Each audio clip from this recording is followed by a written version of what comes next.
Hello, Leslie. Hello. It's so nice that you agreed to chat with me.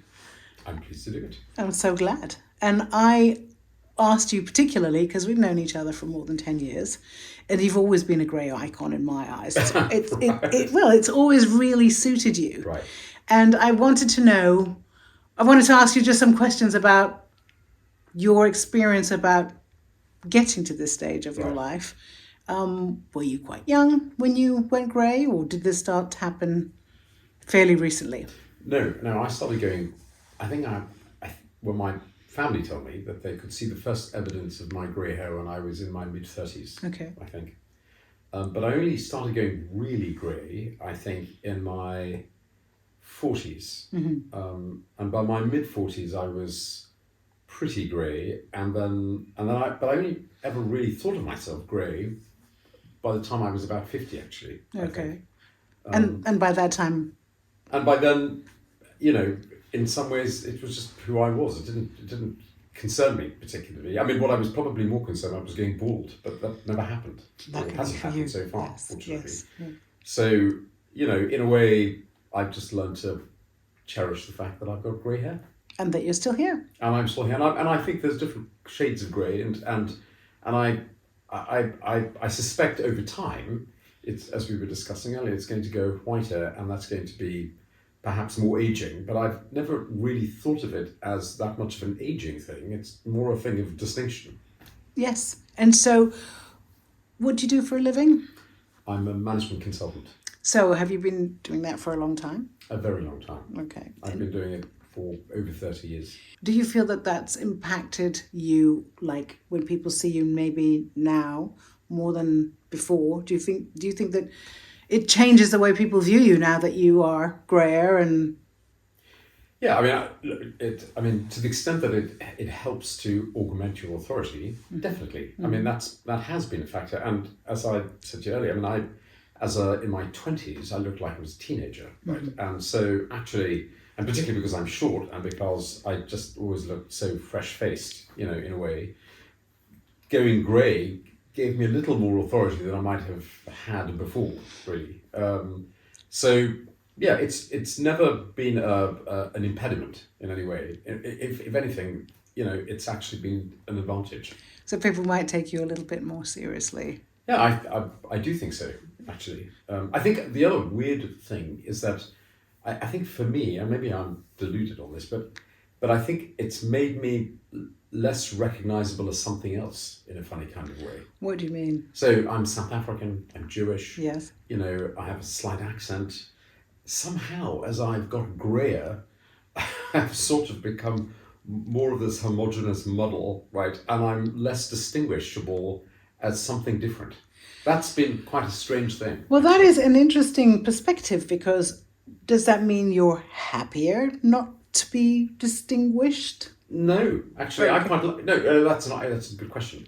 No, I mean, I like people recognizing me for who I am, but as a professional, actually, it's easier sometimes to stand behind the facade, because then people are just interacting with what you're challenging them with, as opposed to really having to kind of try and navigate who you actually are. Actually, so you can deliver your message more, and then it's more received without the perception of this is somebody, and they're not too busy worrying about who you are. They're just hearing they your... just see a kind of grey man in front of them. Okay.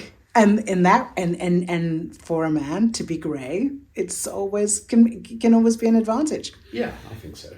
No, it's worked fine for me. I mean, I've never grown my beard out, which would be entirely white, I think.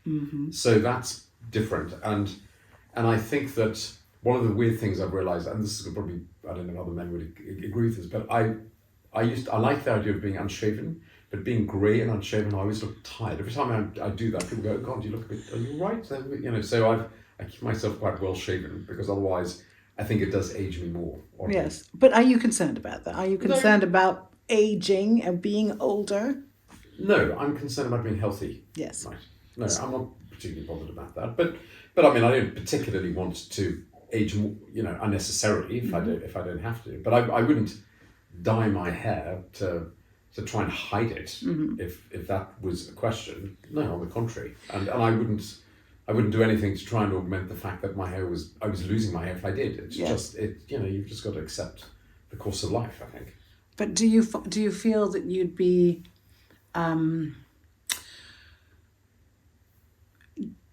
do you feel that people have a different attitude towards you, or do you feel that now that you're a little bit older, that you should command more respect, or people give you more respect? Do you feel that there's any difference?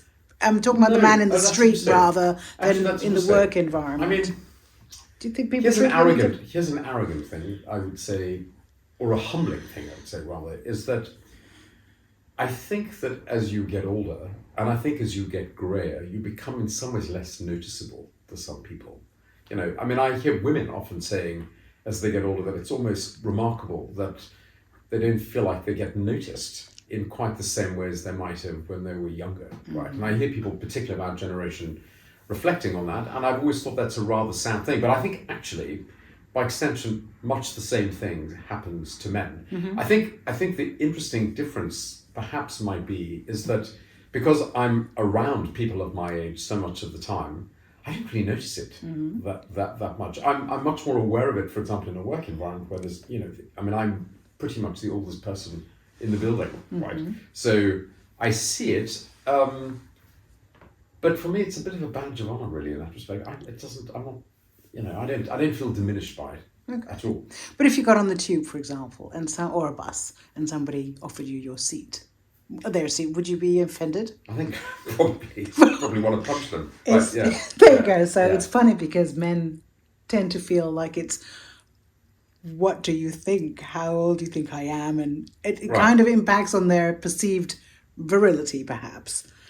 Yeah, I mean, I don't know if it's virility so much as fragility. For right? fragility, Yeah, yes. right. Whereas I think that a lot of women would have a slightly different attitude. They think, yeah, thanks so much. I'd love to sit Yeah. down.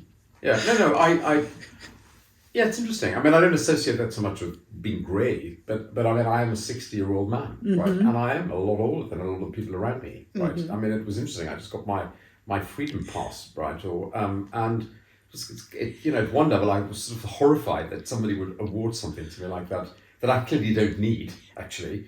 But it's actually now that liberating. It's liberating, and that's why they call it Yeah. the freedom pass. And those Right. words are really clever, because do you feel that you get more freedom at this age to perhaps express yourself more Sort of. openly? I mean, I think there's a difference. I mean, honestly, I would means test who gets a freedom pass, and I think that a large percentage of people who get them really don't need them. And it's kind of ironic getting, cheap tube travel at very much the point of your life you probably least require it, right? But hey ho, I mean, I But haven't it's worked kind for of a long like, time, don't you right? think it's kind of like a badge of honor? Like Sort of. and here we are. We've worked this hard. We've done this much, and we've contributed, and therefore this is a little present. I don't feel too strongly about that. But I'm pretty comfortable with my age. I think, interestingly, if anything that I'm not comfortable with is when people don't recognise, and I see this at work quite a lot, is when people don't recognise that actually you probably have more context and a little more wisdom as a consequence of that context than some people might understand, because you've been round the block, or many blocks, many times before, and I'm not sure that is as respected in society as it might have been a while back. That I find sometimes quite surprising. And that goes to that question about, do you feel we should be treated a little bit differently, or do you feel that perhaps we could be acknowledged a little bit more for having, as you say, been around the block and had that much more experience? Yeah, I think there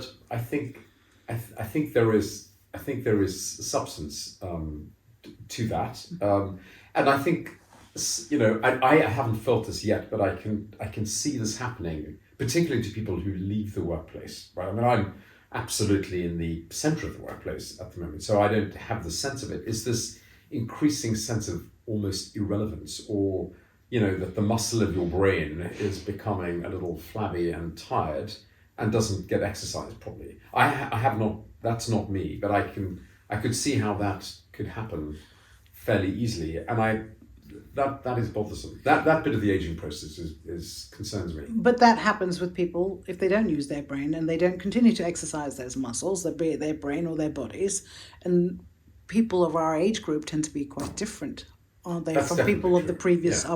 our parents' generation and before that, don't you think? Yeah. I think absolutely. I mean, I mean, although weirdly, if you look at our prime minister, he's 42, and he's kind of great. And he is. Um, He's a great icon. but he's extremely youthful, Yes, he right? is. He is.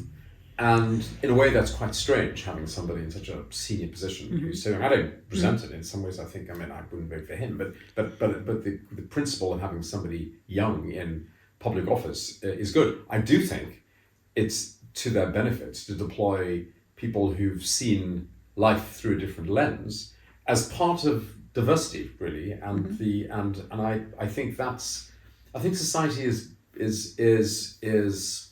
it doesn't perhaps respect that as much as it should. And I think that interestingly, I spend a lot of time with my clients, working on stuff to do with diversity and inclusion.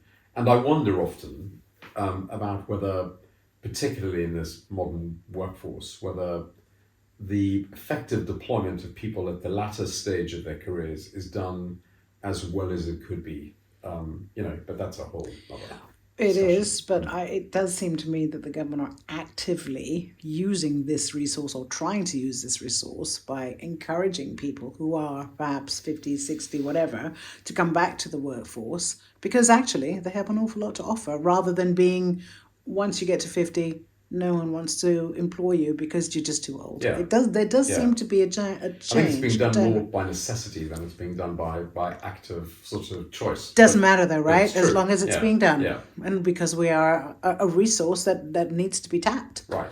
I- Yeah.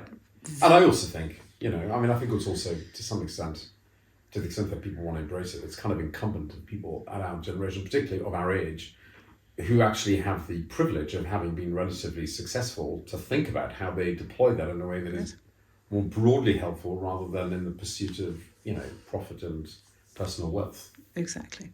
Precisely. Well, it's been really great talking to you, Leslie. Thank you so much for sparing the time. It's a pleasure.